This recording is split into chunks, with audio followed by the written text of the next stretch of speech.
Windows Defender is Microsoft's free antivirus, anti-malware protection for Windows Server 2016, along with other versions of Windows. And as you can see here, our PC is monitored and protected. We have our real-time protection on and our virus and spyware definitions up to date. We can scan quick, full, or custom. If we click on Update, we can see when our last update occurred and if we are up to date. We can also click on Update Definitions to run an update manually. If we go to History, we can see if we had any types of quarantined items. We'll just go ahead and click View Details, and you can see that we do not. We can also have items that we are going to allow to run on our PC that may not be something that Windows Defender wants you to run. And you can also choose all detected items as well. Let's go ahead and click on Settings, and it takes us right into the Windows settings. And here's where real-time protection is on. Now, real-time protection basically means when you open up an executable or a document, it will scan that file before it allows it to be loaded. If we turn it off, you'll still have some protection. That is, you'll have protection when Windows Defender runs its scan, which is done on a regular basis. But it won't give you real-time protection when a new file gets downloaded and used unless you leave that on. There's also the cloud-based protection, which is real-time protection when Windows Defender sends info to Microsoft. So Microsoft will say, hey, this is a new virus, this is a new security threat, and we'll need to make sure that that gets blocked. We also have automatic sample submission, and that is sending a sample of suspicious files to Microsoft. You can add an exclusion. If we click here, we can exclude a file, a folder, or a file extension.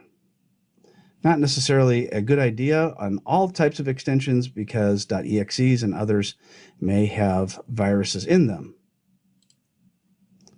Let's go take a look at some of the new features that come with protecting your Windows 2016 server and virtual machine.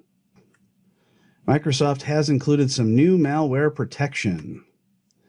We can implement an anti-malware solution with Windows Defender. That comes by default. We can integrate Windows Defender with WSUS and Windows Update. We talked about those in our previous video. We can also implement App Locker rules. Let's talk about that. App Locker is the opposite of blacklisting. App Locker allows you to whitelist authorized applications and an application execution attempt on a protected system. Unlike allowing files or file extensions, as we saw in Windows Defender, App Locker will take an entire application and its related files where you can whitelist it so it is not scanned by Windows Defender. This has a couple of advantages. One is that it will run much faster if it's not being constantly scanned. Another is it'll be easier to deploy to users because it is deployed through group policy. That means we can choose App Locker to whitelist an application for all users or specific users in your organization. We can also implement Control Flow Guard. Now, this is just done by developers when they create an application. So if application data in server RAM were to break, a vulnerability could be exposed that makes it possible for an attacker to steal sensitive data from memory, also known as RAM. It's not a tool within the reach of system administrators or even IT consultants. This can only be used through developers that use the .NET Software Developers Kit, and it needs to be enabled in their applications. Device Guard is another tool that you can use. Actually, it's not just a single tool, it is a lot of tools. And the way it works is, instead of just whitelisting an application and everything else continuing to work, what this does is it whitelists specific applications, and anything not on the whitelist will block it. That means nothing will work except what's on the whitelist. This is a completely different way of protecting your server and is a very strong way to protect it as well. However, it may not be for everyone because it may be difficult to get around when you're trying to get work done.